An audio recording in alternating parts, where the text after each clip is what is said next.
Welcome back to Hardcover Hooligans. My name is Danilo. I'm joined by Mac. This is part 2 of our series on A Court of Wings and Ruin by Sarah J. Maas. And I don't have a joke to start this one off. I just have this. The characters that occupy this book are the most selfish, egotistical, idiotic, violent, depraved, sociopathic, racist, classist, homophobic, self-pitying, judgmental, cruel, cowardly, and pathetic group of scumbag lunatics that I have ever had the displeasure of reading about.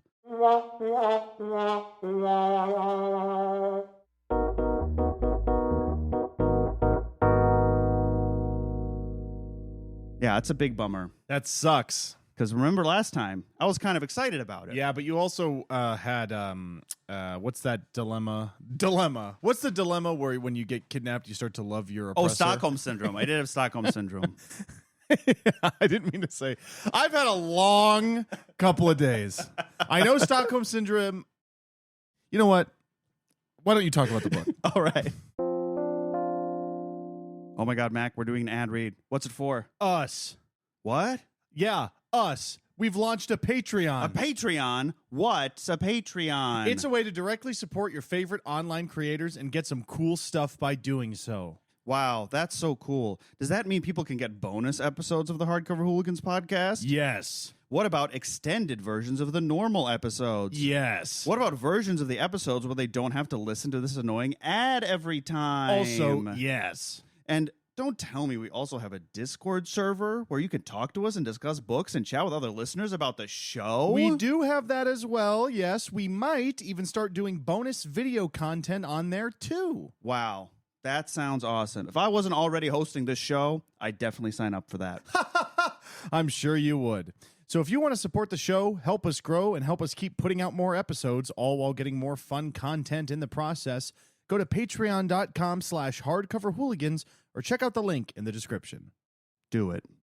Danilo, do you buy a lot of books? Well, yes, I co-host a book podcast with you, after all. Well, instead of buying books from some large corporation, you should buy books from our new partner, bookshop.org. At bookshop.org, you get all the convenience of purchasing books online. But when you shop, you can select your favorite local bookstore, and they'll get a portion of your purchase. You can support a local small business you love from the comfort of your own internet browser. Not only that, but if you want to buy one of the books we talk about here on the show, or some other book we recommend, you can go to the Hardcover Hooligan shop page, and a portion of your purchase will go directly to supporting this podcast, too. Oh my God, so let me get this straight. If I buy from bookshop.org, I don't support some large corporation. I do support my favorite local bookstore, and I also support my favorite podcast, Hardcover Hooligans. That's correct! That sounds almost too good to be true. It's not. So the next time you're buying a book, or even several books, instead of helping line the pockets of some of the wealthiest bozos to exist in the history of human civilization, go to bookshop.org/shop/hardcoverhooligans or the link in the description and make your purchase. Support your local favorite bookstore and also the online creators you love. That's us. We're talking about us. We're talking about us.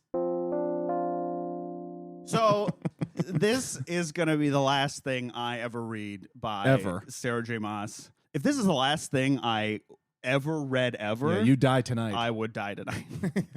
I think... No, hang on, wait. It's funny. It's interesting you say that because we had spoken maybe, like people say the Throne of Glass or whatever Sure, is good. yeah. But you're out. We're done. I think that if this is a hallmark of how this author approaches the craft of writing and storytelling, I don't think I could read another word. Wow. Yeah. Wow.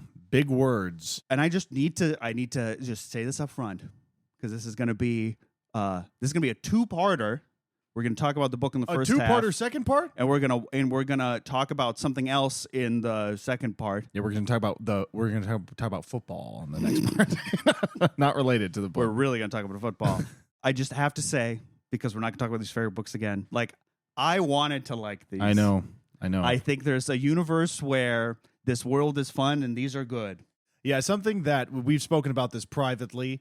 Most of our listeners, most of the people who enjoy this show, listen to it traditionally, whether it's through the video podcast, whether it's through the full podcast uploaded to YouTube, podcatchers, Apple, Spotify, all that stuff. And so like those people know that we're going into these with open minds. Yes, you know, whether we it's really tried to. whether it's Fourth Wing, whether it's Iron Flame, whether it's this, they were never picked for the show to be like, hey, let's shit on this Let's thing. dunk on this. Not one of the books that we have read, and this is serious, Yeah. have we read to be like, let's shit on this. They're always, let's see what all the fuss is about. yeah. So that's you came from a good place. It's like you wanted to try a new pizza restaurant in town, and when you walked in the door, they shot you in the head. You didn't get any pizza. You can only order the diarrhea pizza, and it costs $100. Well, they told me it was good. And you have to order one. You can't walk out. Because when you walk in and you see all the items crossed out except for diarrhea pizza, and you turn around and the door is all taped up like an obsession. There's a guy up there who's like, "Give me your credit card." Give me your credit card. I promise I'll only charge you $100. So yeah, all that to say, this might, if it has turned into a hate read, it is because the book has turned me into that. Yeah, you become a hateful person. The first book, I'm like, I'm with this. This could be fun. Quickly devolved, and I'm like, okay, that was the first one. Sure, it was early on. Whatever. Second book, also not great. Third book, it started, I was like, this is horrendously problematic and not good. But like, I could see a world where maybe this ends and it's fun, or it's maybe as good as one of the previous books.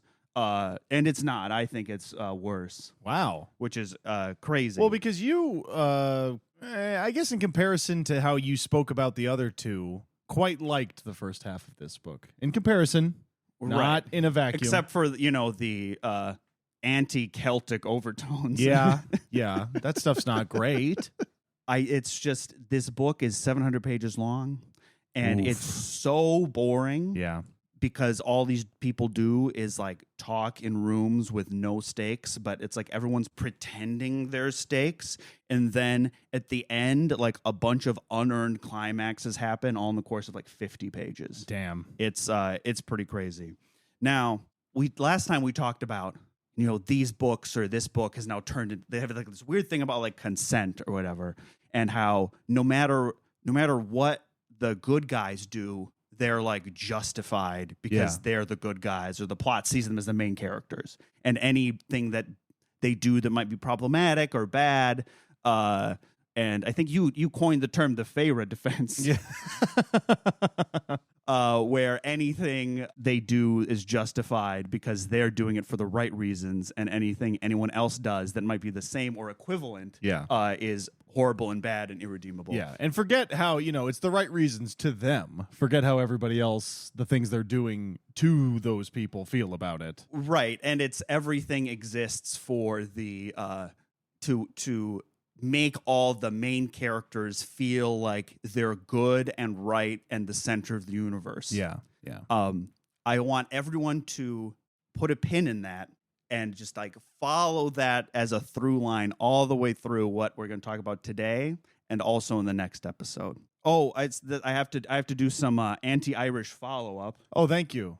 So for those who didn't remember, don't want to listen to the last episode, I don't blame you. Sarah J. Maas, her fantasy map is simply the map of the UK and Ireland. She's called Ireland Highburn, which is the Latin word for Ireland, and she has made all the people on that island be evil and want to do slavery and attack and kill people relentlessly. And while the Scotland allegory is not maybe as evil as Highburn, they're still like rapists and monsters and lunatics. The rest of the good fairy world thinks that the people in Scotland are like horrendously violent just because they have a violent culture, and they do. Right. But also there's a part of Scotland where the good guys are. Right. So thank God. More nebulous, but I don't know. Yeah. I learned that Sarah J. Maas said she modeled Highburn after a Trump. What? She has admitted to that publicly, that the king of Highburn and his Donald Trump and his like comedically evil like one-notedness, or like how just like she's like, I was inspired by my disgust with Donald Trump. Right, because I suppose he's not in the first book. Because that was being written in 2015, so he's on the campaign trail going into the presidency. When he really comes through is when Donald Trump is the president. This is her not to say Donald Trump was awesome before he was the president. When he is at, like peak, 2017, people are like, he's so based and awesome. Sure. Is when in the book, what's the second one called? Court of Mist and Fury. In Akamath, he's in that, right? More so? Yeah. Well, not more so. He's just still a comically But evil he's not in the first guy. one at all, right? No, he's like mentioned. Yeah, mentioned. Yeah. Feyre. I find that a very convenient explanation for why, for one, getting some, maybe political points for being on the right side, and two, your explanation for why your bad guy is so like one note and undeveloped and only seems to be driven by his personal hatred for our main characters. Which is funny because Donald Trump is a much more fascinating character than the King of Highburn in real life. No, Sarah J. Maas is right. She's on the right side. Right. Yeah. That's such like a... Listen, I would feel the both of us are politically left of liberal. To say the least. I don't want to say the C word. But we'll that, cunt, in that, and so I think like that is peak centrist mindset. It's very Dumbledore was gay the whole time. Oh yeah. Yeah. I forget that is something she like tweeted and not something that people made up. Yeah. Before we get into all the plot details, I would like to read some fun comments we got on Spotify. I thought this comment was very fun and incisive. Someone commented on our Fourth Wing episode and said, "A tall, dark, handsome love interest with black hair, tan skin, and shadow magic, and spoiler, also has mind-reading power, teaches the female main character, who is crazy powerful and always keeps her hair in a braid, how to keep her, quote, mental shields up so people with mind magic cannot enter her mind, and does so by breaking into her head until she can push him out, is a plotline in ACOTAR 2. When I read this, I thought it was legit plagiarized because there's no way that's a coincidence." That's true. Very funny. That seems to be the trope. Yeah. Like these are the only two heavy hitter romantic-y, like very popular ones we've read. But it's just a very easy, how do we get these two people who aren't close together? Surely something else has to happen. That's not mental shields. And I just can't believe the shields. When I talked about the shields in Iron Flame, you're like, there's no way. Yeah, no. They got shields, baby. Because mind reading and mind battles are so intimate and cool. They are. Another comment on our previous episode on Court of Wings and Ruin. Hey guys, woman thrown in a pit here. Not much to do down here while I wait for the scary, spooky hole monster to get me. I consented to listening to the podcast this week, and I had a choice to turn it off, but I didn't, and it was very well done. Keep it up. We'll see if I survive until the next one. Thank you for We that hope you comment. survive, too. Yeah. And we'll see. It depends on how you do at the library. Depends on if you check people out quick enough. Now, this is going to be a great segue into talking about the book. This comment on our last episode said, "I can't wait until to read the part where Rhys and Feyre get frisky in the library of abused women." Oh my God. And so I went back and I realized that did happen in the part that last time that we talked about. Yeah, it went over I missed it. Yeah. So it was literally Rhys explains the whole conceit of the library on page 216. How like these women have been horrendously like abused, physically, sexually abused or whatever. On 217, he starts feeling her up. And he's like, "Oh, let's see how quiet you can be in this library." What? It's a library for victims. You employ the oppressed here, and it's like if you had sex. You do that so that you can have sex in front of them. I like to go to the and they can't complain about it because you're their employee. Because you're the owner, you're their captor. You're the owner of the library, and if you don't like it when I have quiet sex with my girlfriend, you can leave into the cruel world. Welcome to the real world. And this is the good guy. Yeah, he's our hero. He's our hero. But he's edgy, you know? But he's hot. No, he's hot. That's like if you went to a food kitchen just to feel up the employees. No, not really. Not really. It's as if you founded a soup kitchen And then you like Yes. brought your girlfriend to be like, look how good of a guy I am. Yeah. And then you like tried to have sex while all these people are eating. We can cut this, what I'm about to say. Okay. It's like if you founded a soup kitchen to invite your girlfriend over and play house. Look how happy we are in our home. Yeah. Uh-huh. Yeah. That's exactly what this is. Except the people in the soup kitchen can't leave. They can't leave. Well, they can, but I wouldn't. But there's also a big but you also put a bomb in the middle of your soup kitchen. I've taken a safe place and made it sort of dangerous, and then I try to have sex with my girlfriend in there. Yeah, and he's our hero. He's our hero. Something else when I was going through all this is I just have to read. I don't think I read a ton of quotes You last did not. time. But remember the plan is like, oh, they're going to be outnumbered. And so Feyre's plan is to like employ like the monsters they've all met to like fight for them. Yes. The line is, Hybern might have the numbers, I said, but what if we had the monsters? Oh, that's awesome. Numbers versus monsters. How cool. 3 versus beast. How cool is that? 3 versus dragon. 2 versus werewolf. So they, oh yeah, that's awesome. Yeah, That's it's so awesome. cool. And yeah, They it's should really have cool. sex in the library now. They should have sex in the library yesterday. So again, so where we sort of left off is, you know, they were attacked in the library, like Feyre and her sister, and then Feyre like made a deal with the monster to like help them. Oh yeah, but and she had her eyes closed. sister, yeah, she had her eyes closed, so we don't know what this monster looks like. We still sort of don't. It's just kind of a monster at the end of the day. Well, who cares? Yeah, it's dumb and bad. The summer court was attacked. They save it. They have a whole conversation about how they determined that like the attack on the library was to like toy with Rhys and Feyre personally. Oh, okay. There's a huge through line where Wait, but Feyre cares that much about the library? know about how like this was some place that was like safe and special for them, and the bad guys attacked this to like try to get to them. But why is it safe and special for them? Because they just learned about it.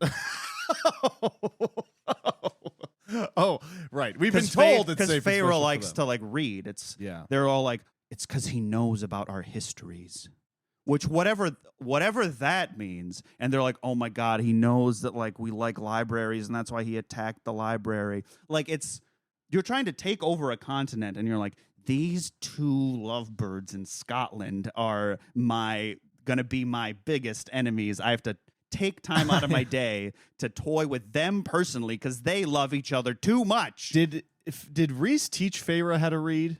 Yes, remember they like having her like copy out like Rhys is the most handsomest, sexiest guy ever, and she's like, ugh, And this so guy's gross, but I guess I learned how to read, so he's a good guy.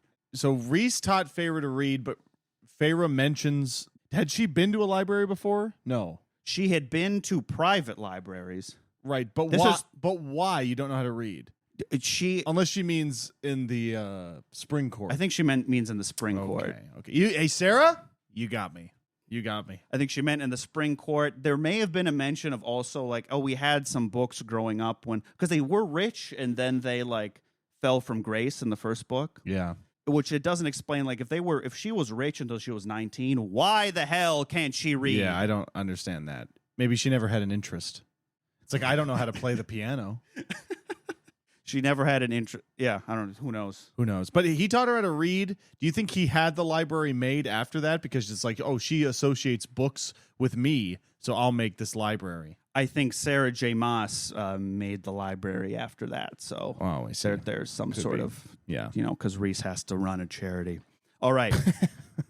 So that is sort of, that's the past. We've moved so far beyond that. We're going to go into the new parts of the plot now. Okay, you ready? I'm ready. We're coming up strong right at the start. Okay, what You're happens? not going to believe this. I'm not even going to build it up. They have the battle where they save the summer court. There's a bunch of like wounded, and it's like right No. after the battle, No. and everyone's like trying to recover and deal with the surprise attack. Let me pull it up here in my beautiful tome. They're like in their war camp in the tent, and Feyre starts giving Rhys a blowjob. Yes! Yes! And then we're hit with this. His growls of pleasure filled the tent, drowning out the distant cries of the injured and dying. And that, ladies and gentlemen, might be the most appalling sentences I've ever read in the history of reading a book. Holy shit! What a fucking lunatic! It continues, life and death, hovering so close, whispering in our ears. But I tasted Reese, worshipped him with my hands and mouth and then my body, and hoped that this shard of life we offered up, this undimming light between us, would drive death a bit further away, at least for another day. She thought she was cooking, man. Can you imagine? These idiots are like, if we have sex, we're doing all the wounded people around here a favor. Yeah, they might lose their legs because they were horrifically They might not burned. even know we're having sex, but I hope that if we both simultaneous orgasm, then that somehow will lift their spirits. Heroes. How come our politicians aren't doing that? I would be so inspired if I knew like Chuck Schumer was getting blown on the regular. Maybe that's why Lauren Boebert tried to give that guy a hand job in the theater. She was trying to lift the spirits of America. Thank you, Lauren, and thank you, Farah. This is another thing in the I think there's no more patently like selfish, egotistical act than being like, I'm getting head. This is good for the world. Yeah, that's awesome. That's awesome. Yeah, it's rocks. pretty crazy. I have to read it again. This head is so good it'll save the world. Babe, your head is so good it could solve world peace. And again, the line is, his growls of pleasure filled the tent, drowning out the distant cries of the injured and dying. He's like, oh, fuck. And they're like, help! I'm dying! And Farrah's like, I just have to suck harder. Don't listen to that, baby.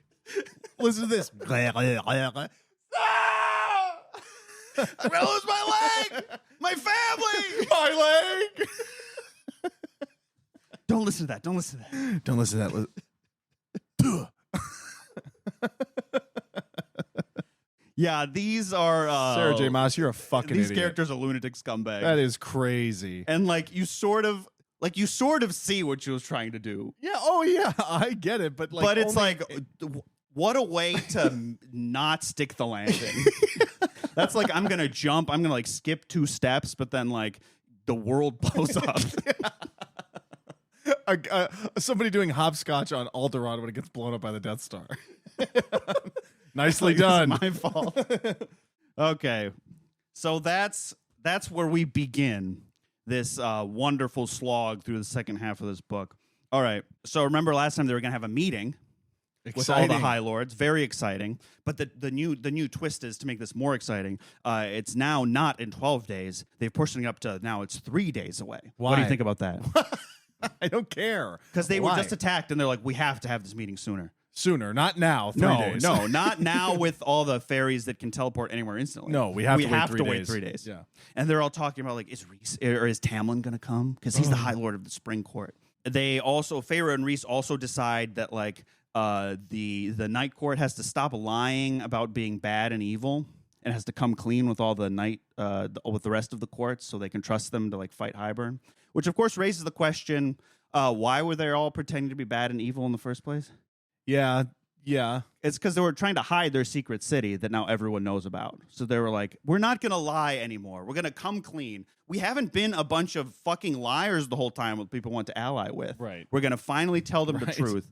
But then they realize, we're heroes. Well, but then Farah's like, but we can't tell them about my powers. What powers does she have? So when she was resurrected in the first book, she received all the powers from the High Lords to bring her back because she broke the curse. She's like the Avatar. It's been retconned that these High Lords hate her for stealing their powers. Okay, but they did it willingly? And so you're like, what? But they objectively did it willingly. Yeah. And so, but Farah's convinced they all hate her for stealing their powers. But then Reese is like, oh, but they were given willingly. Yeah. So the author on some level knows that doesn't make any fucking sense. Yeah. But they're still like, well, we have to hide it. And so they basically say, we're going to finally come clean. No more no more lying. We're going to be totally, completely honest.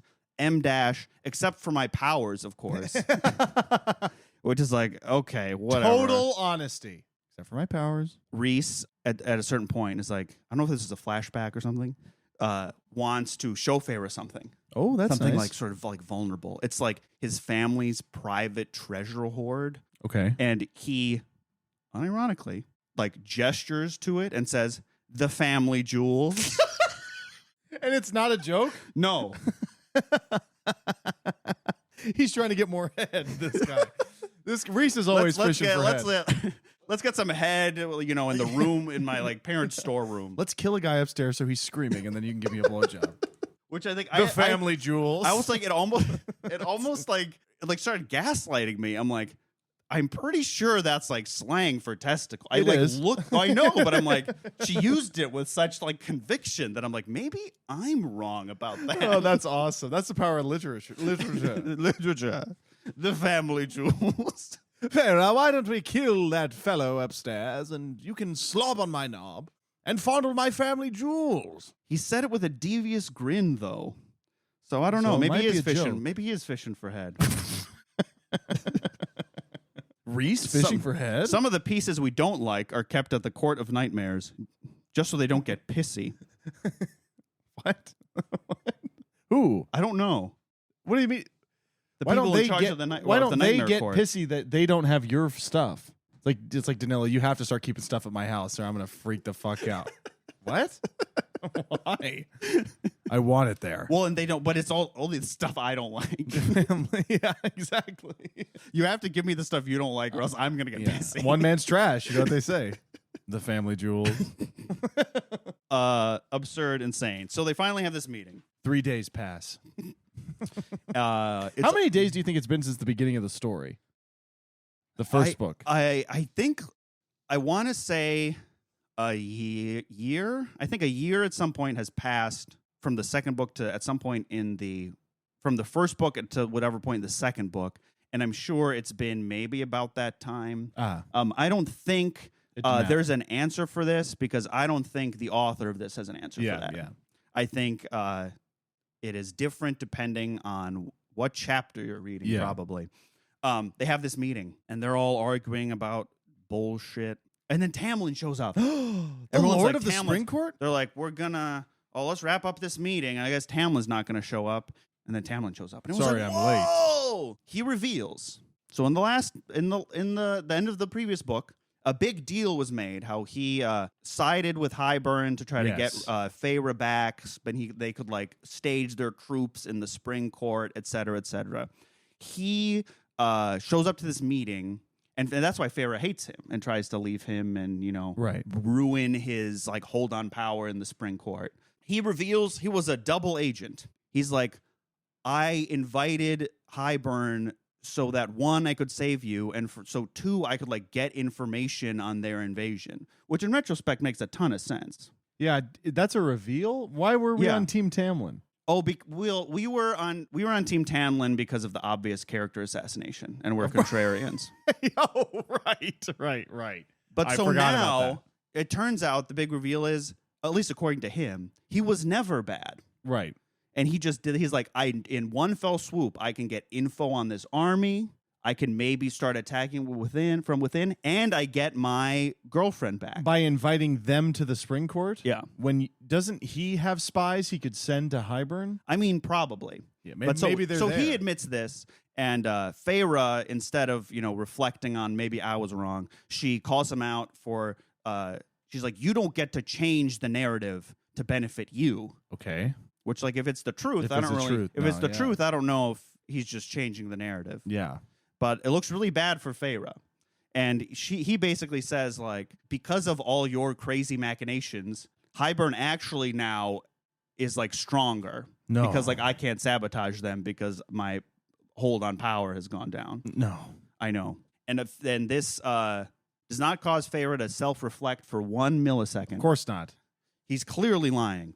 There's also the when Reese reveals that we've actually been good guys this whole time. And Reese is like, so when I was like, Amarantha's whore or whatever, I was actually like trying to sort of work against her, right? Even though there was no results of that work. That's the justification for how he was like a creep assaulter, but now he's a good guy. Sure, but also we don't really think about that too hard. Right. But the reason is because he was Amarantha's thrall. Right, yeah. And also, like, the Night Court has made up this myth that they're actually all evil and bad to protect one city. During this meeting, the other High Lords sort of start grilling Reese in a pointed way, because apparently the Winter Court, whatever, tried to rebel, and the Amarantha, as a punishment, like, took a bunch of children and like executed them. Oh. And then so they're like, so hey Reese, where were you doing that? Because I remember you being there.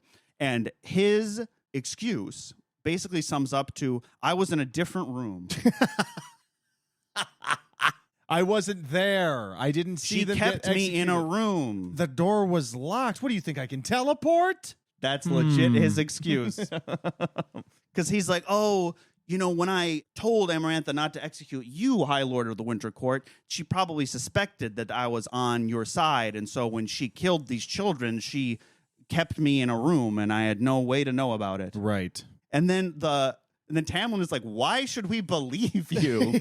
And everyone in the Night Court, all of Reese's friends, lose their shit. Because they never heard the story before. Oh. And so their reaction is not, what a morally nebulous situation.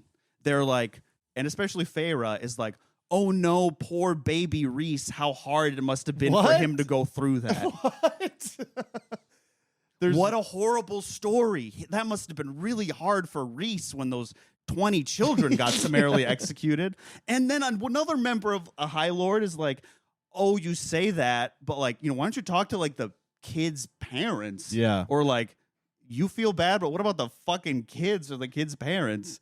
And call her out. They call him out. This spurns no self-reflection. Feyre just like is defending him mentally, but but he must have been in so much pain because this is such a painful story for him. Yeah, that's when a bunch of other children got killed. Yeah, that is the stupidest thing I've ever heard. And again, 20 children getting murdered somehow becomes about the main character and their emotions and how hard that was for them. Yeah. This is a good book, man. At least it's only 700 pages. And most of it is this meeting.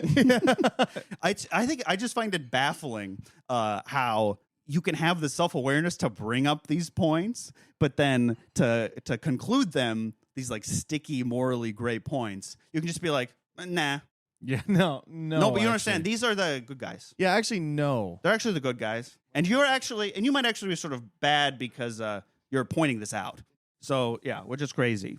And Feyre, and again, Tamlin rightly points out that, like, hey, everything your family currently has and everything you have, like, I gave you. Like, I gave them all that money and all that treasure. Yeah. And Feyre's like, whatever, but, like, I'm good and right. It's just crazy.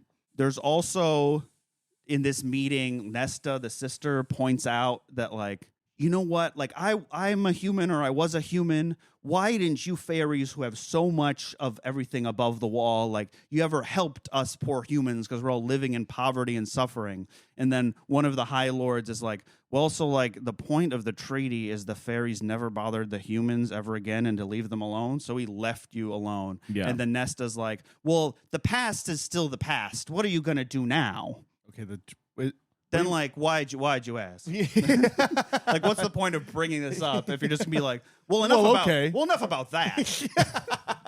Like, after our heroes have been pwned, I think as the kids say, you can just be like, but you're just dwelling on the past. Yeah. Like, you brought this up. It's infuriating to read and just like baffling that you would write anything this way and expect them to come across as likable. Is this most of the section? Is this stupid meeting? No, there's just a lot happens in the meeting and not a lot happens outside of the meeting. I see, and I thought this was very indicative of a lot of things. At a certain point, Tamlin is being like, he's being kind of an asshole. He's like calling out Feyre and being like, well, do you like sucking Rhys's dick or whatever? Or like, I bet he makes you scream really loud. And Feyre, like, to try to get under her skin because he's a bad guy, even though that's an insane thing. Even to though say. it's Feyre's fault, apparently, now that Hybern's invading. Oh, yeah? Do you like to have sex with your hot new boyfriend? I bet he eats your pussy until you come all the time, huh? And Feyre and all then he her walks right friends to his are- boys. He's like, I got her. Well, and he did because she gets really mad at that. Yeah. So much so that she like explodes and like sort of attacks him. She dies. Not like literally. No. Tamlin Tamlin doesn't. Tamlin kill her. explodes her. But she like explodes at like the indignity of this, Yeah. and other High Lords are like, okay, so clearly like these people are trying to make an alliance, or like unstable. We're not going to do this alliance anymore. We're done. Oh, wow. That's good. Feyre basically Blew it. But in the next paragraph, Feyre's like, I can't believe I blew it. Rhys is like, it would have been something eventually. So it was doomed to fail. After Feyre ruined it, It would have been something. it's what it like. Something would have. Something would have. One of us would have All blown these up. High Lords are always at each other's throats. Something would have ruined this tentative alliance we had anyway. And he puts it in- it's not your fault, babe. then It's he- not your fault you attacked someone at the meeting. Then he puts his hands behind his head. Anyway. Hey, dude, can you start screaming? I can only get off if someone nearby is in incredible Your pain. uninvolved screaming third. We need him here. And despite all that it's not her fault, despite Feyre being convinced that all these High Lords hate her for stealing their powers, even though they all gave them to her willingly, Yeah. she still thinks like she's justified and correct. Somebody needs to have This a is talk. like victim complex. Like Yeah. it's crazy. When they talk about, what do they call that? The oppression Olympics? Right. That's like she's trying to. She's it's- at the top of the pyramid. She's at the end of the last book. I don't know if we mentioned this last time. Rhys makes her the first High Lady ever. So she's equal with Rhys, Oh who's my God. the most powerful High Lord ever. So she's literally top of the heap because like this man has given her everything. Yeah. And then she's like, but everyone's against me. But it's just been repeatedly you fucking everything up all the time. No, it would have been something. It would have. Hey, Something, it was Hey. either going to be you babe, or babe, something. babe, you didn't do anything wrong. You only just blew it. It was going to happen eventually. Anyway. Anyway, Now can that they're we, all now that they're gone and they're screaming again, do you think that The we can women maybe at the make, library are screaming. babe? Do you think maybe we can make the world a better place? They're like, oh my God, that meeting went so poorly. Vera, you should have blown me in front of all of them. That would have patched things right up. Life and death. So close. Have you ever? I'm going to read it again because I think it's just everything about that line is simply staggering. His growls of pleasure filled the tent, drowning out the distant cries of the injured and dying. I think it's injured and dying is really because I think it's a much more beautiful thing if it's like, well, two people who aren't involved in the okay, so like imagine the battle is happening and two people who think they're gonna die sort of have this wonderful moment. Yeah. And it's drowning out the sounds of battle outside. Not the battle is over Not and the they're people injured and dying and they're not helping. The people you might be helping with the healing powers you've gotten voluntarily from these High Lords. If I cream pie your mouth, we might be able to save a child's life. Except for Rhys was in another room when that was happening. He was at the- that Oh, was he the- should have masturbated. That was his problem. He had no one to fuck in that room. He would have saved if Feyre gave him a blowjob, those 20 kids would have been saved. Amarantha! I need pussy to save those kids. You'll never get it, Rhys. You'll be trapped in this room with your hand. And he's trying. He's jerking off. It's not working. I put a don't come curse on this room. No! You can't, no matter how hard you try. I've put an edging glyph into the stone. A curse of edging. Curse of edging. Every time You will always be horny, but you'll never orgasm. the semen shoots back into your ball, onto the family jewels. And it hurts, Reese. No! I have to save those kids. No! And that was the true curse that Feyre broke by solving that riddle. Oh, I have to give The curse breaker, it wasn't the curse on the land, it was the curse of that. Whatever. The curse of capital curse T of that. That's like a Discworld joke. The curse of that. That's really good. That's really good. A lot of reading these, I feel like I'm like, we really could write one of these. Oh yeah, I really think so. At the end of the meeting, Elaine, who the fuck is Elaine? Well, Elaine is the nice sister. Oh, She was like traumatized, but not like she's coming out of her shell and she's normal now, guys. She's normal now. She's normal. She healed all her trauma, and she didn't even have to go in that library. She can sort of like sense. She's like a seer. She can sort of sense the future. So she like felt something bad was going to happen before those guys attacked the library. So she felt something bad was going to happen. You see a bunch of fucking fairies and a bunch of war machines flying in. I think something bad might happen. Can somebody? Well, that was the battle. Can somebody please go down? The library was a. I thought it was attack. the same. The battle is a separate event than the library being attacked? Yeah. The library is like two. That's why they're like, the library was personal. It's because the battle wasn't. No. And so she got head after the battle or the library? After the battle. Okay. Okay. These are important details. All right. So whatever. Elaine starts getting premonitions. Something's bad's going to happen. Right at the end of this meeting, all the fairies feel it. The wall has been destroyed.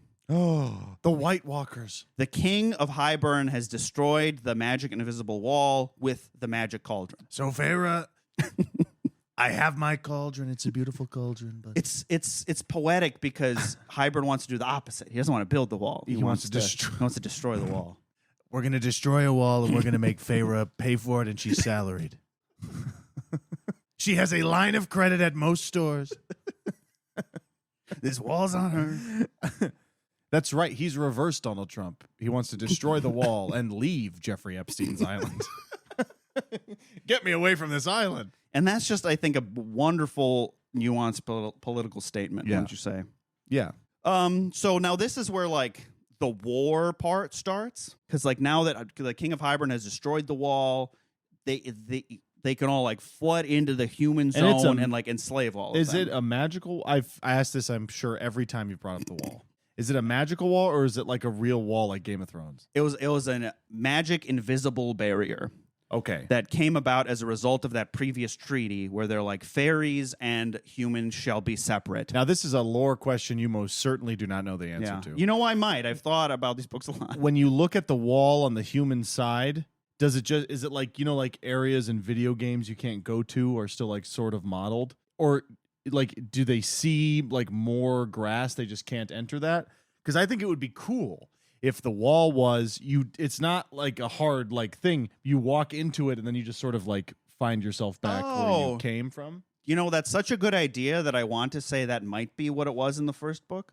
But I don't think any thought is spared for any details about this wall after the fact. Yeah. It's just like, that's the wall. But when they say it was destroyed, I guess they just ask that because it's like... It's like imagine like a magic force field. Yeah, and that's been shattered. He used a magic item to destroy a magic force field he couldn't go through. Okay, and the force field. I'm sorry, I just because they're two islands, and so the force field is like over the. I mean, they're two like it's fucking the UK and Ireland. So this is nothing happens here. Okay, what is this? This is like the mainland. So this is an island that's separate from the mainland. Yeah. And that's where the fairies live? Yeah, all the fairies are in England, Scotland, Wales, Ireland. But that's the wall. So it goes across to also here. So it's not these are also fairy lands. Despite, I think they're human. It says fairy realms. Okay, well, maybe, these are like mainland fairies, I guess. Is that Africa? That's just a place where there's... I don't know what's going on the mainland. We're going to... For the video portion, we're putting it up on screen. They talk about people going to the mainland, and some of those queens that we talked about last time are there. It doesn't matter. The only thing that matters is England. But, so the wall is like a force field that just covers all of that. No, it's just this. So why couldn't he just come here? So he does. But the why He comes through the spring court and he attacks the summer court. Okay, so who cares Mac, about the wall being destroyed? You are asking far too many questions. I think in the last book, Pharaoh's like, well, why can't we fly around the wall because it only goes on the land? And they're like, it sort of extends into the ocean and our wings would get tired. Okay, I see. But also they can teleport. Like, it's not this. I think this is the laziest map of a fantasy world I have ever seen. Is there more? No, that's it. Oh. Yeah, that sucks. So yeah, Night Court, Court of Nightmares, smack dab in the middle of Scotland. Oh yeah, look at that. At least Valaris is also in Scotland, I guess. And what's that? That's where the library is and stuff? Yeah, that's where the Night Court hangs out. So he came this way to attack the library. Well, yeah, 2 guys went teleported in there to attack the library. Who are these 2 guys? There's some more Irish characters. Yeah. I think it was those Irish twins from the beginning. Surely not. And they got eaten by the library monster. Oh, I see. Yeah. But the humans just get this little sliver of land down at the bottom. Damn. Yeah. Also, it doesn't matter. It matters to me. So there's war. The king of Highburn, because now he's camped out in the spring court because Tamlin was sort of overthrown and it was sort of Feyre's fault. But it would have been something. It would have been something, babe. It would have been something. There's some battle. They have dialogue about... I have to read this to you, because this is someone who's never thought or learned anything about war ever, thinking they've invented war strategy. This is for us fellow nerds. It's not even nerds. It's common sense. So they're about to fight some of Hyburn's armies, and this is Feyre's internal monologue or whatever. There was a slope to the grass in our advantage. We held the high ground. A narrow, shallow river lay not too far back from Hyburn's army. Success in battle, Cassian had told me that morning over a swift breakfast, was often decided not by numbers, but by picking where to fight. The Hybern army seemed to realize their disadvantage within moments. So they showed up. They have to walk to the place where the battle is. And so they walked, and they're like, boy, if we stop there, that'd be a huge disadvantage. And then they're like, we're tired. We're Irish, and we're tired, and we have to stop here. We have to stop walking here, and we look up our enemies have the high ground. They're on that big hill. Fuck. If only we saw them from further away. But, didn't you know, Mac? The high ground is an advantage in battle. It is. The grass was sloped, and we had the advantage. That means they're on the high ground. We had the high ground. We know. But Highburn all of us realized right when the fighting almost started that oh shit, we don't have the high ground. Shit. Oh shit, this place isn't flat. Oh fuck. We thought it was flat here. Because not only are the Irish evil, they're also stupid. Right. Yeah, I mean, yeah. They're a bunch of savages who don't know how to fight. Yeah. And get a load of this. So they are summarily beaten. And what I'm about to explain to you is something our good guys do. Almost immediately, so they get defeated pretty swiftly. A bunch of the army surrenders. Okay? Oh, no. A bunch of the army surrender, or most of them do. Some run away, and they're whatever, killed. The description says, a few of them are dragged away for questioning, and then the High Lord of the Summer Court kills the rest of them. The people who have surrendered. The ones who surrendered. Yeah. By making water appear in their throats. So they, quote, drowned on dry land. These are our good guys, folks. Well, so the Summer Court has a right to defend itself. You always, I don't know how to say this. If your Irish bad guys are so dumb they chose the low ground, you have to genocide them right after the battle. Yeah, somebody I don't know how much we'll talk about this, but somebody in the comments, I don't remember where it was exactly.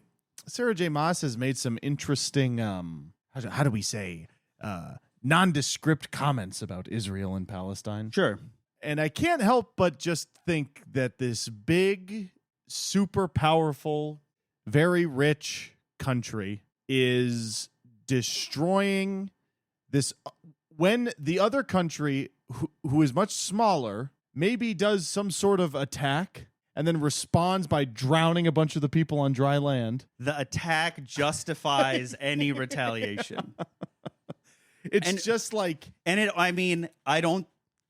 don't think it's on purpose, but I think it betrays a certain way of thinking about things. Yeah, for sure. You know? For sure. Of course the good guys would do that. respond like that. Yeah, because they're the good guys and these guys are evil. It is the They justification attacked our home. for Israel doing the same exact thing. Yeah. It's just like, thank God Sarah J. Maas is not a politician. Because she shares a lot of the same sensibilities that these fucking lunatics do. I just think that, that's... It really, you're right. It really does betray a certain way of thinking about the world and about proportionate response. Or just like, we're the good guys and they're the bad guys. So, of course, we can respond however we want. Right. Because we're justified. Right. Exactly. I don't think it helps that the Lord of the Summer Court, Tarquin, is described as a man of color. I don't know if you remember that detail. No, I don't. But he's the one who slaughters all these guys. Huh. Makes you think. In any case, Feyre determines that these fights are all too easy. This must not be the true army. So there's no question about, like, they don't get mad at this guy for doing that to the people who have surrendered? No, it's the end of a chapter. And it's not like... He drowned them on dry land. End of chapter. And it's not like they're like bokoblins or whatever from Ganondorf's army. They're not like... They're Hybern's forces. Right, but presumably you'd have to think that they're not like Lord of the Rings orcs. No, they're like other fairies. People. Yeah. Fairies, but people. They're fairies in the way all the other characters in the story are fairies. Because it's not like one could understand if like a big monster surrendered. That would make you think like, oh, it understands. It would be immoral to kill this monster. Sure. And that is not brought up at all. I mean, the King of Hybern isn't even at this battle where this happens. And he's also not like a monster. No, he's the evil fairy from Ireland, from Fantasy Island. They're not monsters. They're just other fairies. And in fact, Feyre is the one who's going to make the monsters. Because in my head, I keep thinking... He's going to get the monsters to kill the bad guys. Maybe it's just because I refuse to live in a world where it is seriously just like Irish fairies, human beings. Uh-huh. I really keep thinking that they're an army of like Ganondorf's army of monsters or something. I think they are kept so vague because I think any specificity would cause people to be like, I don't know about this.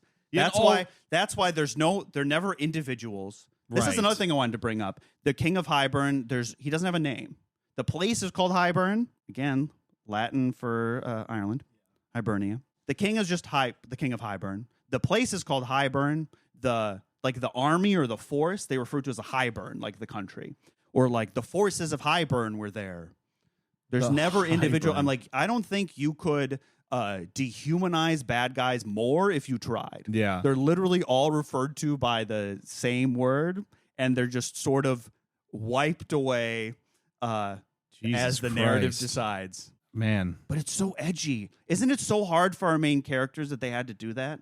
But it doesn't seem like it was. Spare a moment for them of how fucked up it is that the Irish made them drown them on dry land. How hard it must have been to witness that. Just consider that. Anyway, Feyre determines... Hang on, wait. I'm getting ahead of myself. At no point in this book do they have a "Are we the bad guys" moment. No. That is insane. Not that I read. What makes the King of Hybern evil? He's just evil. Remember? Right, but what's his plan? He wants to enslave the humans and take over the fairy world. Okay. He wants to be in charge of them. Amarantha was in charge of them, but she wasn't the real bad guy. She was just like the first try to see how the country would respond to occupation. And so the King of Hybern could learn what their weaknesses are and then invade for real. Learn what their weaknesses are. You put a giant, magic, powerful being and they couldn't defeat it. You were like... Just do it again. Again, we don't have to think about this too hard. Like, they were running the show for a long time. Yeah, until Feyre came along. Anyway, it is not worth thinking about. Yeah. But now Feyre determines these armies they've been fighting aren't the real armies.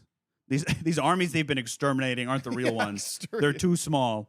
And so she's like, I have to find the true army. And she's like, I know exactly who to ask. The Suriel. Now, do you remember what the Suriel is? You know the answer to that is no. So this is that fairy creature where, like, if you find it, it'll tell you the answer to anything. Oh, yeah, but it, like, destroys your mind. It's like a walking. Well, not really. There may be some drawbacks, but those have been long forgotten. Yeah. It is a walking talking, plot device. Yeah. So Farah finds this. It's just like a guy? He's like, yeah, hey, it's like I'm a cereal. monster. So none of these monsters are really given any concrete descriptions. Yeah. They're just sort of like, and its fangs and its claws. Right, and it right. looked like a monster, you know? Yeah, awesome. I don't think I have any imagining of how any of these like Okay, monsters look like. Sure. I I just need you to know it's not your fault. know.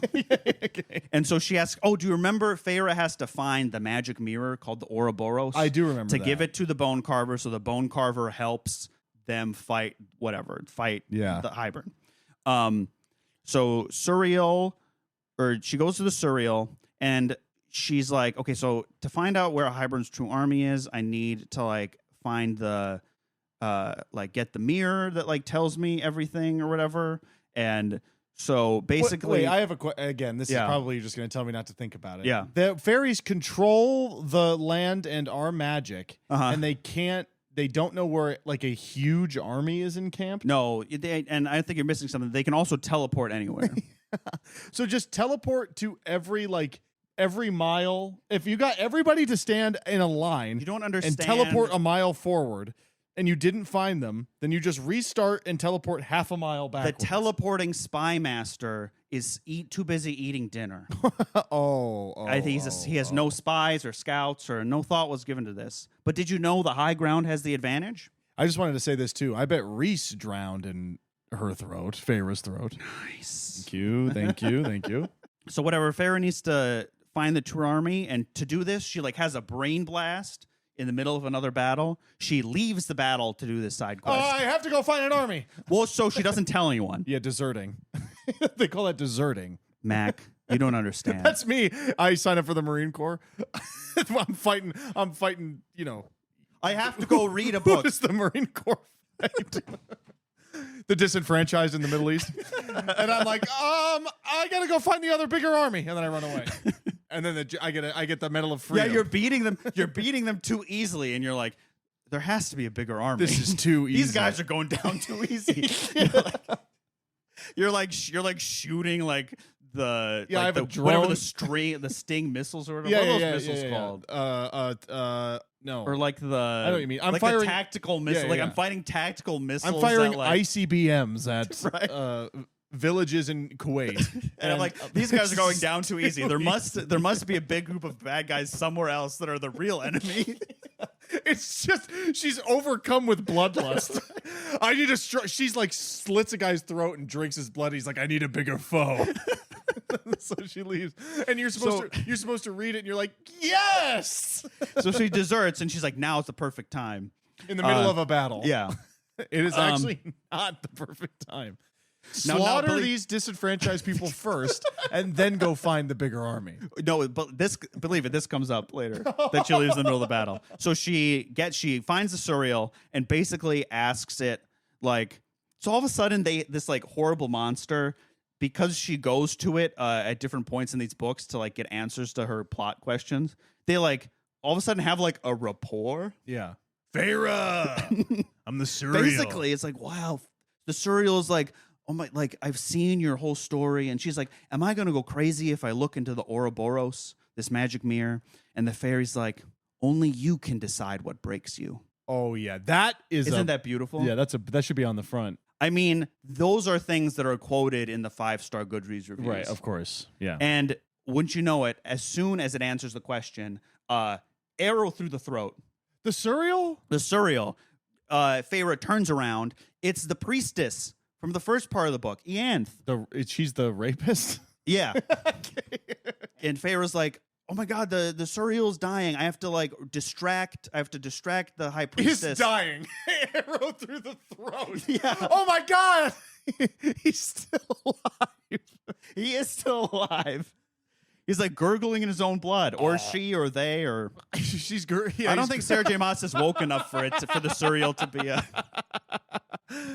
The Suriel is gurgling, and she's like, "I need head now."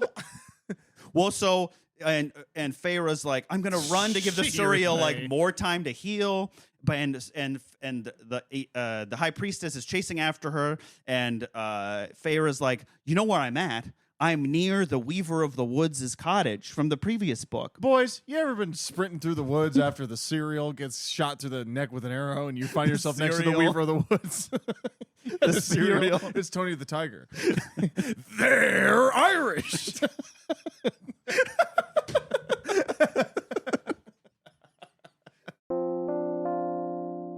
Danilo, we're not seriously doing an ad for our other podcast, are we? Yes, we are, Mac. This is our podcast, and we can do what we want. Just read the fucking paper I gave you. Okay, whatever. If you want to immerse yourself in a deep and complex fantasy world while also being guided through it by a group of hot and funny people having a great time, you should check out our other podcast, Maas and Maniacs. Mac and I have somehow convinced his wife and my girlfriend to read the Malazan Book of the Fallen, a high fantasy series written by Steven Erikson, who drew on his passion for history and anthropology and wrote a sprawling 10-book epic with ancient deities, human empires, immortal bone zombies who make wry comments, grotesque demons from another universe that are the comic relief, soldiers doing banter in certain death situations, shape-shifting dragons that travel between dimensions, a guy who gets soul-shifted into a puppet and loses his mind, and a guy who lives in a floating fortress and has a really cool sword. And every chapter starts with like a beautiful poem, and that's just scratching the surface. It's a very special series. So if you've always been meaning to read this series and maybe were too intimidated, or if you've never heard of it and you're intrigued by what we've said, we'll be your guides as we navigate our significant others through this series that, to be honest, we don't think they're going to like very much. But it's still going to be fun and entertaining. And you know what else? This series has been done for like 15 years at this point, and the author keeps writing more stuff in the world, so you can be guaranteed it's not going to be a Game of Thrones situation. It's really well written, it's super immersive, it's done already, none of the books are a slog, and the ending is really good. There's not a lot of fantasy series you can say that about. Very true. So if that all appeals to you, check out Maas and Maniacs, available on all podcast platforms. Oh, man. How is surreal spelled? It's surreal. S-U-R-I-L. You forgot the letters of the alphabet. It doesn't matter because it's going to die shortly. S-U, the one that looks like a guy sort of hunched over. I-E, and the one that looks like a guy standing up. So Feyre goes to the Weaver of the Woods cottage. Remember she like stole a thing from them last time? It's another creepy monster thing in a cottage. And Feyre goes in there, and the Weaver of the Woods is like, "Hello, Feyre. Last time we were here, you stole something from me." Arrow right to the throat. Well, and Feyre's like, "Some guys are gonna run in here about a second." And she like hides behind the door, and they run in, and then she like closes the door behind them, and then the Weaver of the Woods like kills this high priestess and the two guys she's with. Oh, nice. There you go. And then so Feyre runs back to the surreal. It's still alive. Oh. Exactly. Help. And they have this rapport, and it's like Feyre's like, I didn't even really get to know you that well. I don't. It's like a big scary fortune-telling monster. She literally says, I didn't even know your name. It's the surreal.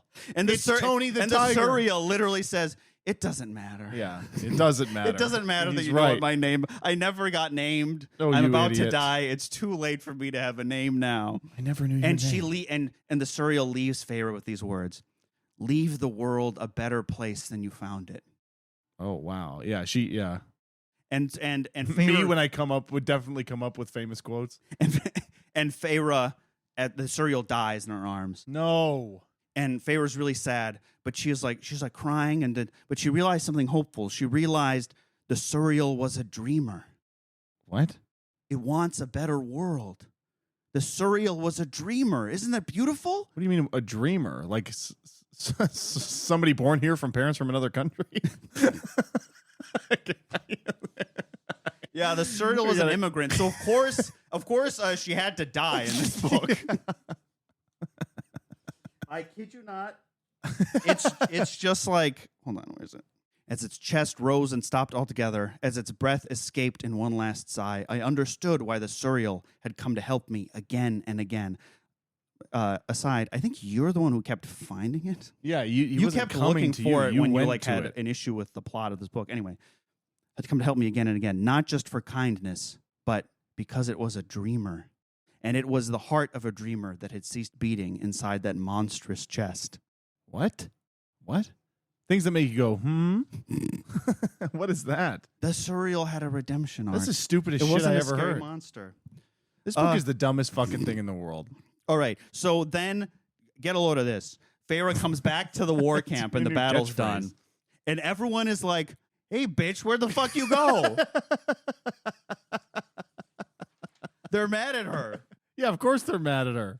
And but I might just have to read it. But basically, even Rhys is like, hey, that kind of wasn't cool. Yeah, you and can't do Feyre's that. like, could you have asked next time? Because who knows where you could have gone if you were hurt or whatever. You didn't tell anyone. And she almost died. And Feyre is like, well, if I asked you, would you have even let me go?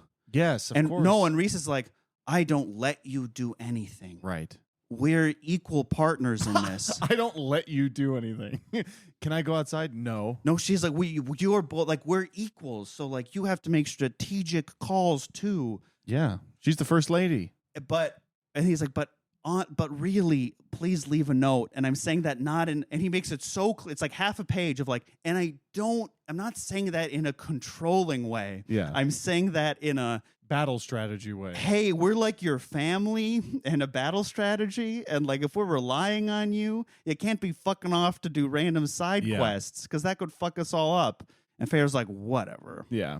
Again, the through line of even something as simple of telling your husband where you went in the middle of a dangerous situation is framed as the fact that he might want that is could be construed as controlling. Yeah. And he has to have this whole speech about I don't let you do anything. You decide what you get to do, but also leave a note next time. Or I don't know, tell me with our mind control communication connection. Yeah. Anyway, after the battle, Elaine, the sister, because she was born from the cauldron, she gets called by the cauldron. Feyre wakes up and there's no one in her bed. And they realize she's wandered into the Highburn camp. No. And so wait, so they found it? Yeah, it's the one they're fighting. I'm not quite clear on this. It's not super important, but I don't want people to flame me in the comments. I don't remember if the fact that there is a real army or not is sort of dropped because she says I have to find the real army, and then she asks about something else, and then also all of a sudden they are also fighting the real army. I'll tell you what, it doesn't matter. Yeah. So they have to sneak disguised into the camp to save Elaine, and they see the Prince of Highburn. Oh, he's just there. The bored Prince of Highburn or the King of Highburn. Okay, the king. They see the King of Highburn while they sneaked into this camp, and never once does it occur to her hey, I have all the powers. I should kill this guy. Yeah. They literally see him over there, and they're like, wow, he's right there, isn't he? Anyway, time to go find my sister. Yeah. That's literally what happens. Nice. Good. So they save Elaine, and they're the king. They get caught or whatever, when they have him, and they're running away. And who comes to save the day? They're gonna chased by wolves. They're trying to fly out, and they can't because someone's too heavy. Whatever, the wolves are chomping at them. Who comes to save the day? But Tamlin. Tamlin gets in the way and fights off the wolves and lets Feyre and her sister and someone else, whoever else was with them, escape. Wow, hero. So he was double agent. He saved her life. Still not redeemed. No. Not in the least. But as far as I'm concerned, Tamlin's completely redeemed. Yeah. Yeah, Tamlin is a good if guy. half of what he says about himself is true, and then saves her life by putting his own life at risk. Yeah. He's pretty redeemed here. If half of what he says is true. I say the same thing about Jeffrey Epstein. If half of what he said is true, that he didn't do anything wrong, he's a hero and he's redeemed. Okay, so now it's before the big battle. Morrigan, do you remember Morrigan? Yeah, I mean vaguely. It's one of their friends, right? Yeah, she's originally from the Court of Nightmare. She's kind of sassy and she's a warrior and she's a badass. So she has a 4 or 5 page long coming out scene to Feyre. She's gay. So she says she is bi. Oh. But she also says she prefers women. Okay. So But it's like a also, 60-40. She still has sex with men to hide the fact that she prefers women so no one will find out. Okay. And she tells this to Feyre. Yeah. Why? I don't know. Yeah. Because she because they're like sisters now. You know, that's nice. They're friends.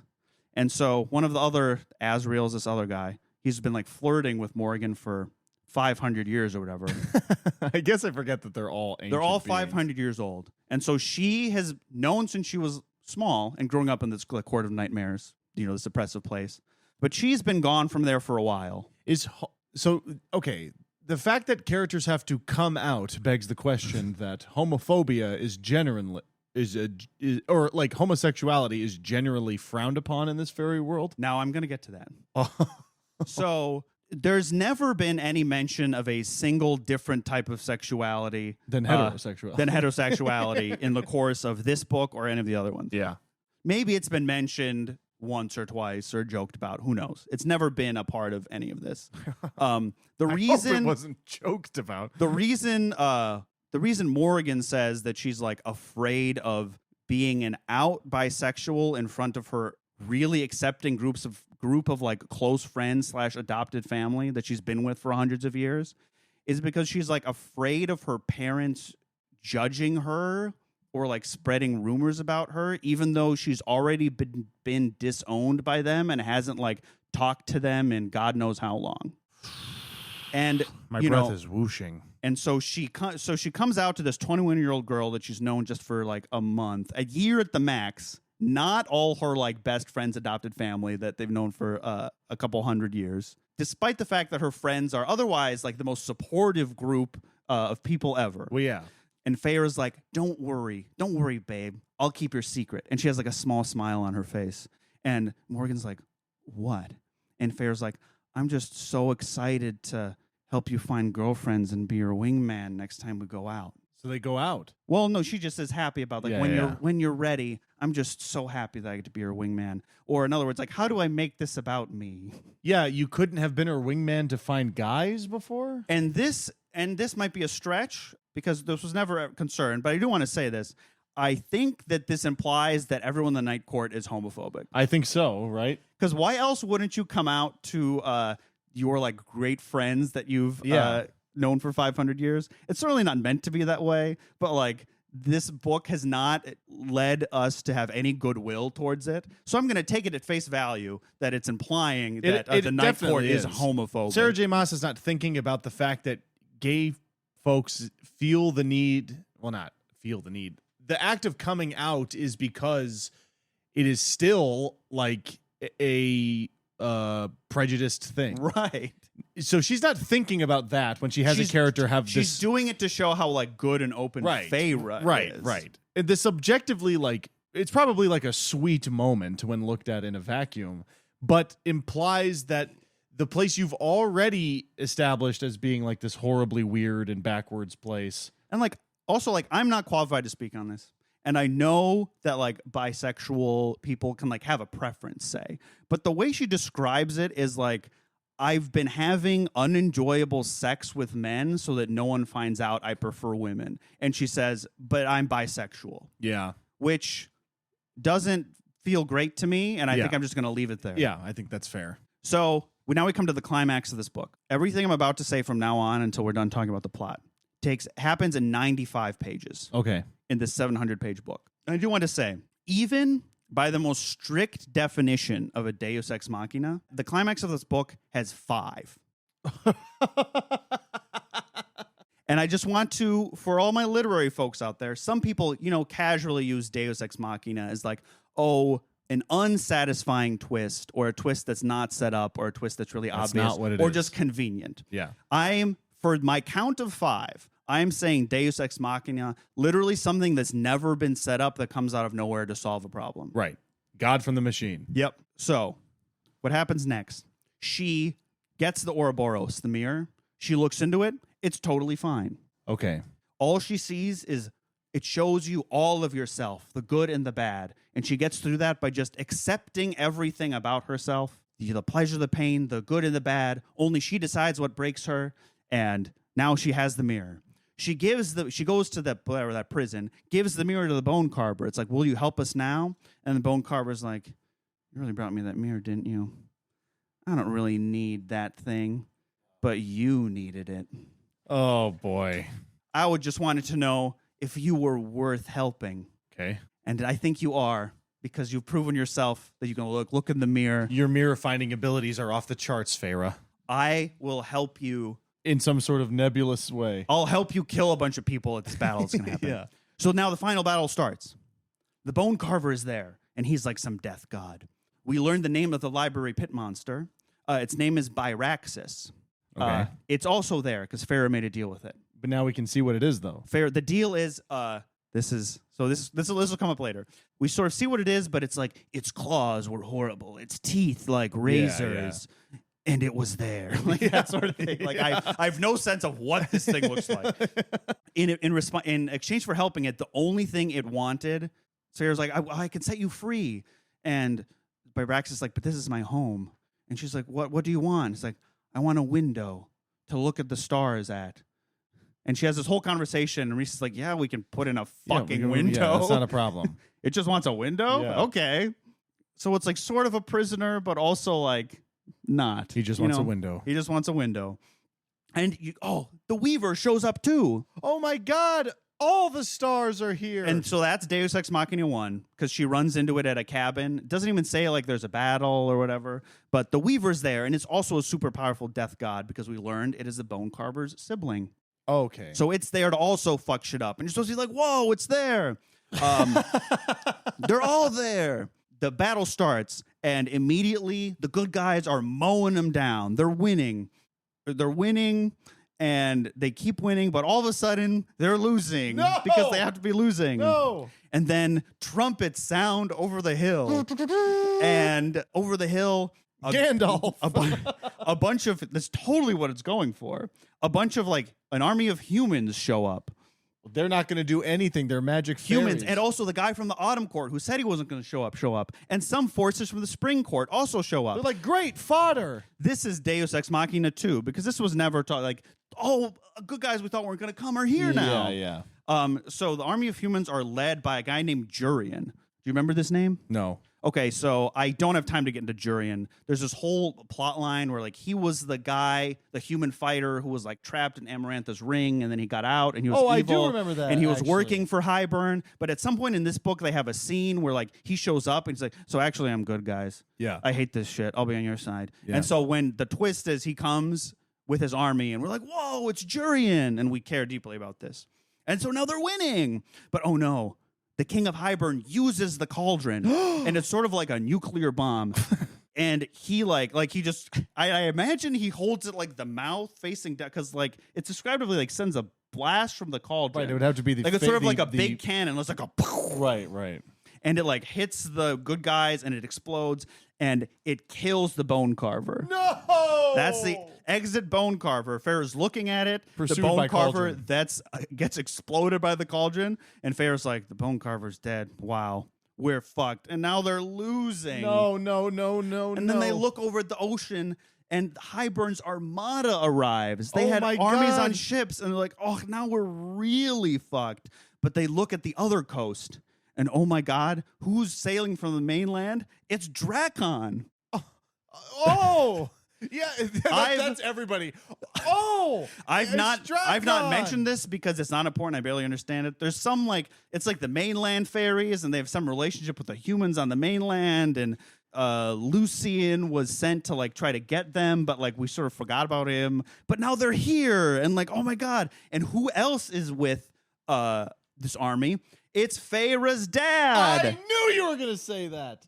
And Feyre's dad. And that is Deus Ex Machina number 3. Feyre's dad shows up with 3 ships. One named the Feyre, one named the Elaine, and one named the Nesta. Boo. And the Feyre, who has not seen her dad in fuck knows how long, is like, Dad, oh my God, he named his ships after us. Wait, what is after me? Isn't he like a blind old loser? And No, he just brought no. 3 empty boats to an Irish guy? No, Tamlin gave him a bunch of money. Oh, right. And so then he was rich again. And the whole last book, he was gone trading on the mainland.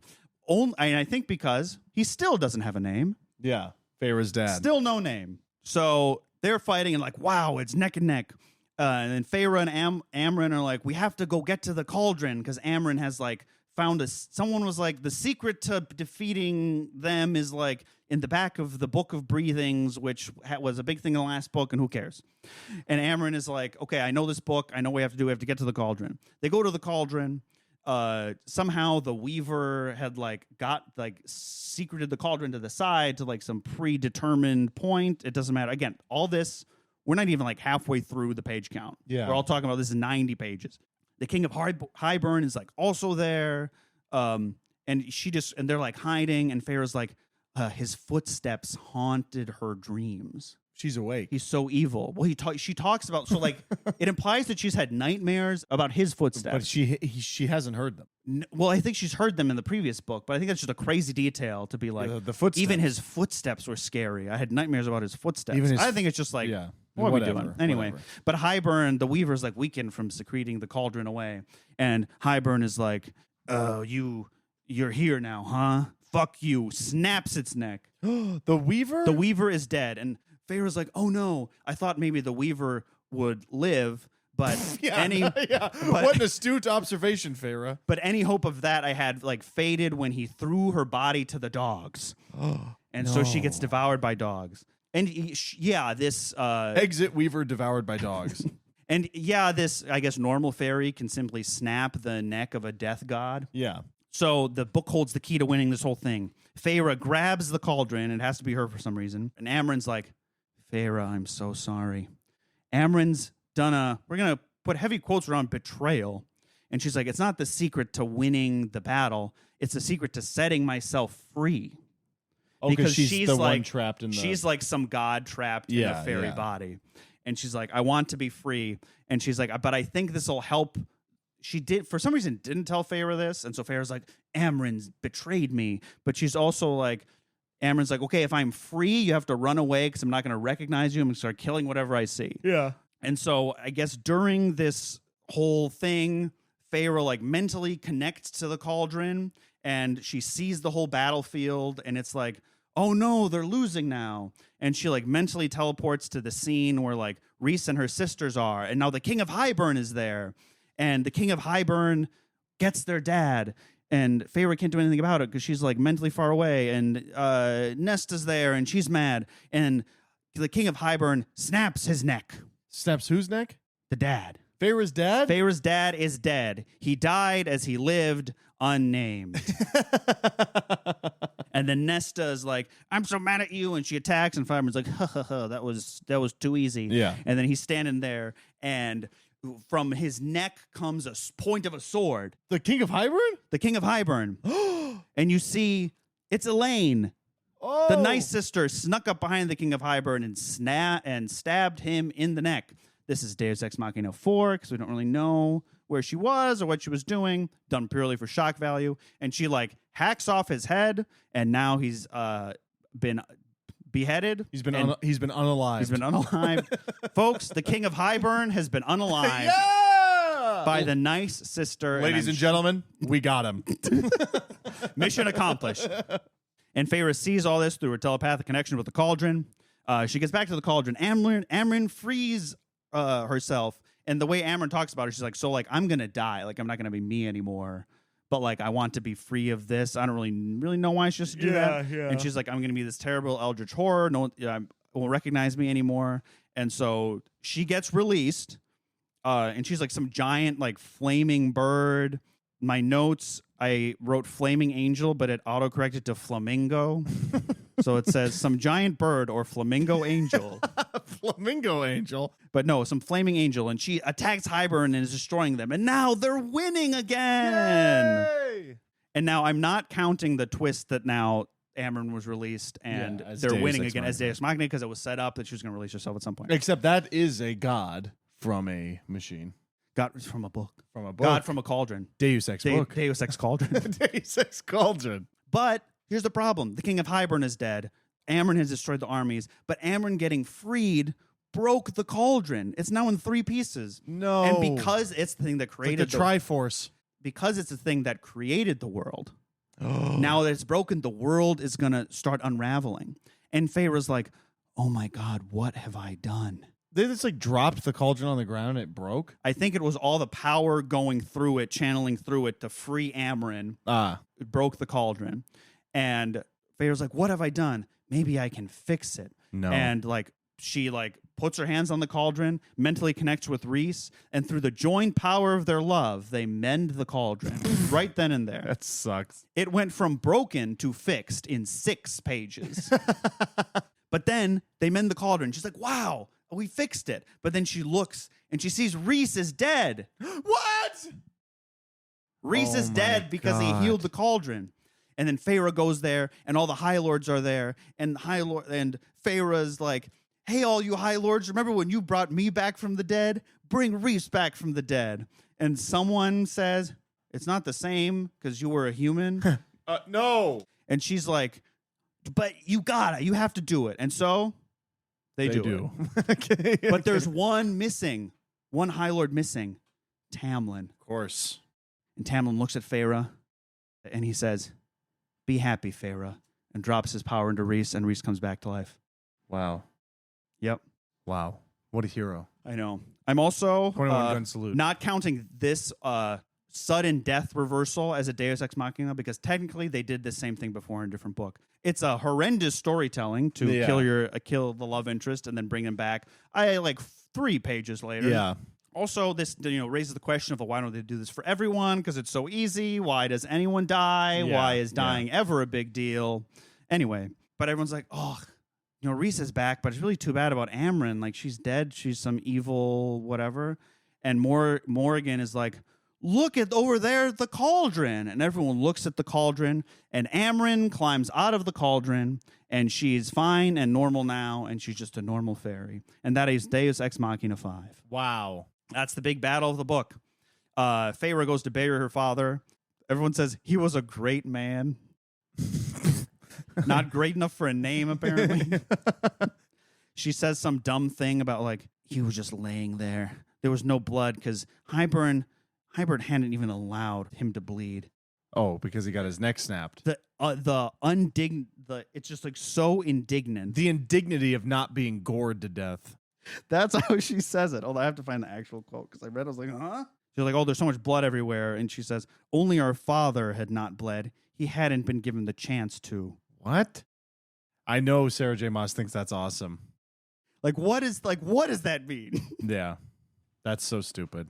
It's so he had not been given the chance to bleed. What could that even mean? Anyway, so they have all the High Lords and everyone sleep at like the Archeron Manor estate. That's nice. It's like a big sleepover, but it was ruined earlier in the book. Like Hybern attacked it because again it was some personal thing. Whatever, it doesn't matter. They have this big meeting, and Feyre's like, we all talked for a long time. Like we're gonna go back to do the wall or the treaty or the humans, and we talked for a while, but ultimately nothing changed, and everyone redrew all the lines of their courts, and everyone went back home, and things are exactly as they were before. We can have strong borders again. Feyre gives Tamlin a note, and it just says, thank you. And the ultimate reversal, Feyre references Tamlin as the love I had found and let go. That is not what happened. That is not what happened. You killed his wolf friend, and he did nothing but nice things for you. And he tried to save you from from an evil guy who thought was brainwashing you, and you ruined his life because he didn't tell you he was a double agent for the evil guys. So I mean, after I'm like, Tamlin's redeemed, guys. I don't know who these Akatar heads talking about Tamlin redemption arc. Yeah. It happens in a court of Wings and Ruin. All right, this is the final chapter. This is like the last 3 pages. Everything I've talked about has happened in 90 pages. This is like the wrap up one. It's just Rhys and Feyre. Oh, she has a new nightgown, and Rhys is like, "This is new." Cool. And Feyre's like, "Yeah, the ladies at the shop gave it to me for free. I didn't even have to use my credit card." Well, and Rhys is like, "But don't you know you're disgustingly rich?" And Feyre's like, "Well, just because I have money doesn't mean I need to spend it." And then Rhys is like, "Hey, Byraxis, the library monster, didn't come back to the library after the battle. So I think we're going to go have to hunt it down and bring it back." Why? Because that's the next... And she's like, wow, we just have a life full of adventures ahead of us. You have to go enslave a monster? That wanted to leave? Yeah. Yeah. And this is like... She's like, wow, we just have so many other fun side adventures to go through, like re-enslaving the library monster. And Rhys flies and carries her up into the sky, into the night sky above Valaris. And then he lets her go, and she flies on her own, despite not having trained her flying for probably at least 450 pages. Do you think Reese picked her up and dropped her with the intent to kill her, and she started flying? And he was like, "Oh, he was like so close, Sarah." And that is the end of the book. Wow. And there's 2 more? We'll get into this next time. Okay. There's 2 more published ones. There are more on the way that were recently announced. Oh, I also have to say, Danilo's Control F corner, the word mate appears over 200 times in this book.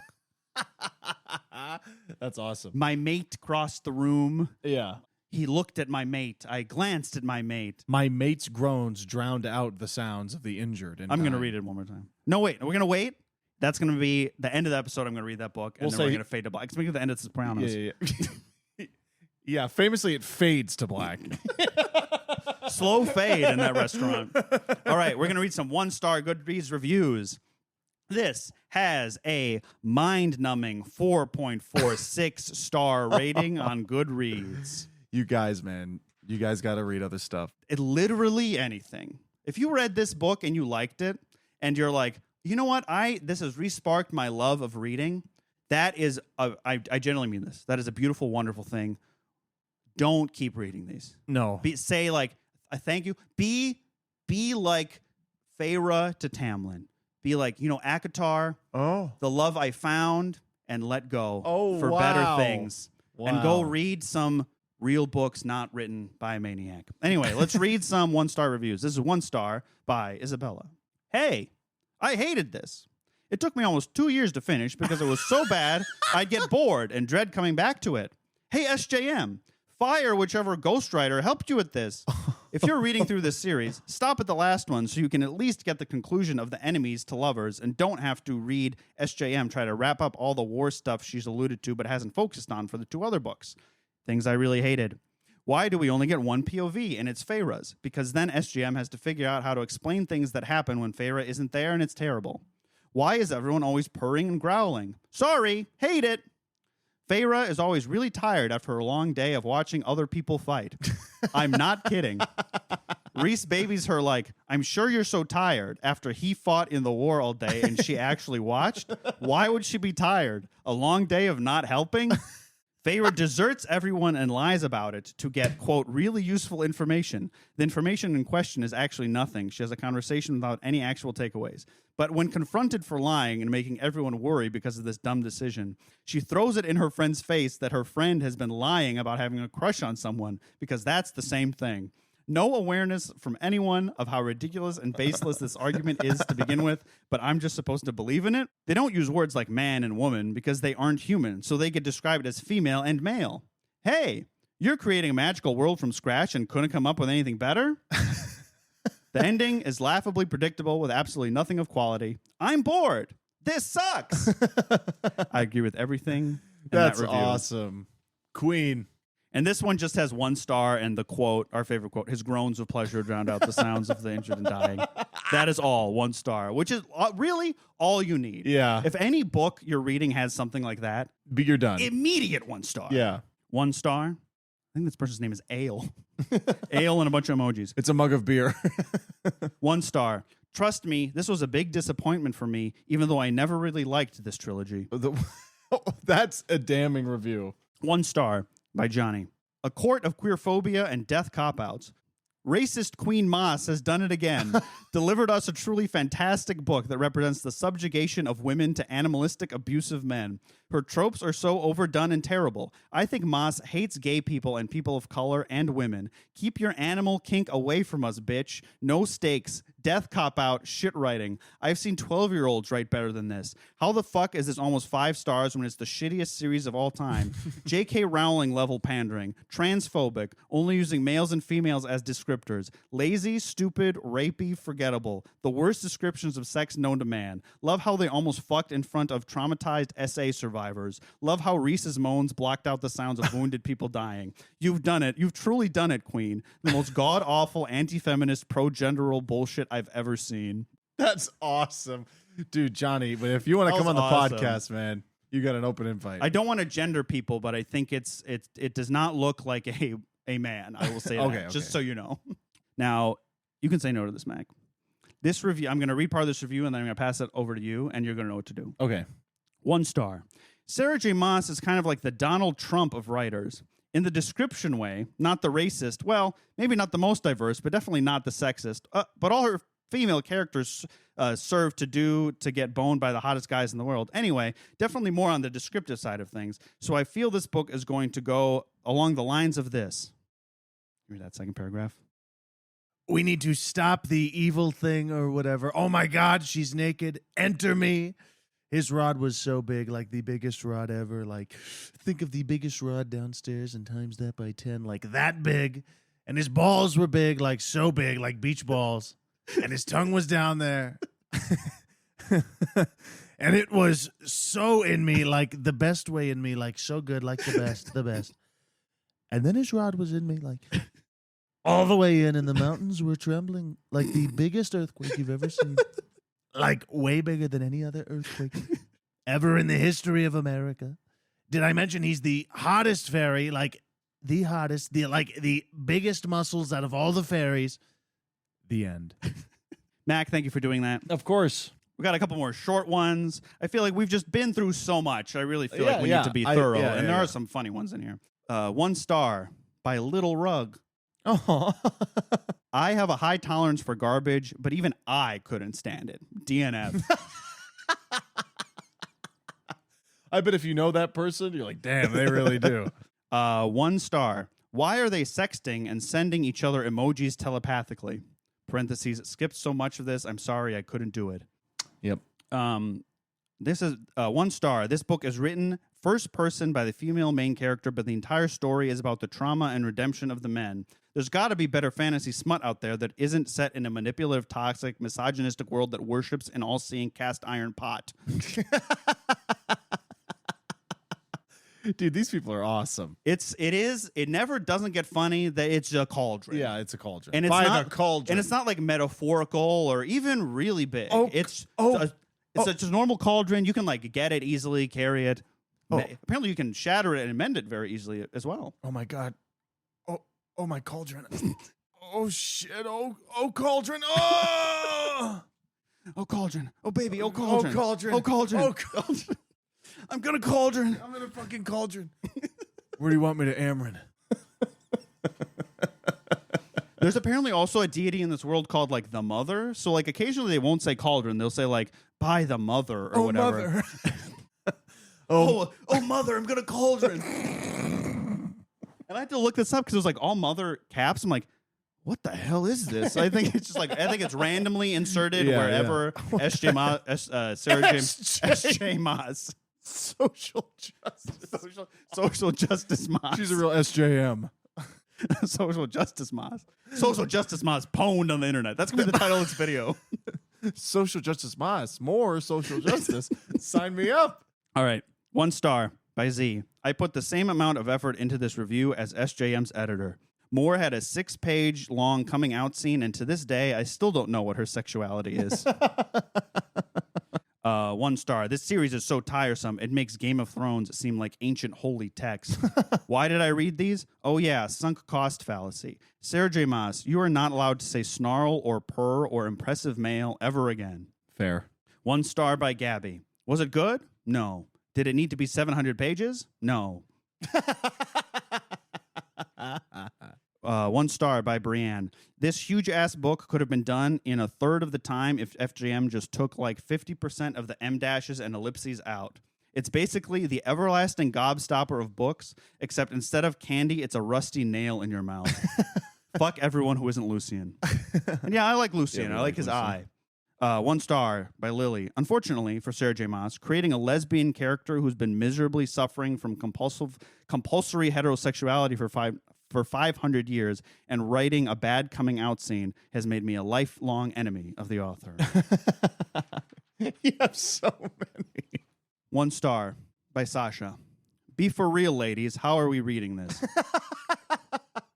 We're not allowed to comment on that, but I would just like to read that review. 1 star. I wanted this book to be over with so many times, and unfortunately, it just never ended. Yeah. 1 star. If you're going to make me sit through this many meetings, you could at least make the sex good. True. Here's the last one by Phoebe. 1 star. I get it. He's your mate. Oh, no, I actually have one more. Oh, of course. I forgot. Sorry, I forgot about this one. Yeah. I wonder who it's from. This is by some username Hard Hooligan 420. Yeah. I'll read this one. Hello. My name is Gordon, and I review books that are written. I recently started a new job as a janitor at a Walmart Subway. Oh. Anyway, on to my review. Nice. Good job. I think he Gordon. likes to update us on his life. He does. Sort He of must the first know line we're of review, reading, yeah. So. Or just whoever's reading these Right. reviews, yeah. Because of Reese, I finally know what it means to be a feminist. And I'm afraid it means I'm not one. I don't have bat wings. I don't have abs. I don't pay any women's salaries. I don't get a blowjob on a battlefield. I don't own 5 houses. But enough about me. SJM, you've done it again. I'd give this 5 million stars if I could. Feyre and Reese are endgame. Drakon and Miriam are endgame. Callias and Vivian are endgame. Elaine and Lucian are endgame. Amryn and Varian are endgame. Casta and Nessian are endgame. Those are all people in the book. Yeah. Yep. The ending of this book felt like the end of the Lord of the Rings movie, parentheses, last one. But so much better because there was more girls, parentheses, more feminist. Tolkien would never. I learned a lot about what being bi was, which I never knew before, so that was nice. Oh. I also felt sad when the cauldron broke, because it made me think of what if my pot at home where I make all of my stews broke. But then when the cauldron got put back together again, I felt happy. Parentheses, Humpty Dumpty coated. 5 stars. Put back together again. 5 stars for Reese. Parentheses, call me. 952-555-8421. Time for stew. Yeah, so call that number. You get to talk to Gordon. So we can talk about that as a whole. I want to point out the through line of everything the good guys do is justified. Yeah. And everything the bad guys do is bad and evil. And how the main characters sort of make everything about them, and even the author can't seem to escape, because anytime they're challenged on anything somewhat logical, the decision is just to be like, well, anyway, who wants to talk about all of that? Yeah. And I say all that in preface to the idea that this is part 1, and in the next part, we will be diving more into sort of the series overall, because we've run really long. This is the last one I'm going to read. And of course, because I listened to the interview of Sarah J. Maas when she appeared on the Call Her Daddy podcast a couple of months ago. And boy, do I have a lot of thoughts. Well, we're excited. So I'm very excited. That'll be next time. In the meantime, everyone, follow us on social media, regular stuff. Send us your emails, hardcoverhooligans@gmail.com. And until then, stay hard, especially when it's on the battlefield among the sounds of the screams of the dying. And I'm gonna see us out. Oh, no, Mac, you should read this. You should read this one. You should see us out here. Stay. His growls of pleasure filled the tent, drowning out the distant cries of the injured and dying. Life and death hovering so close, whispering in our ears.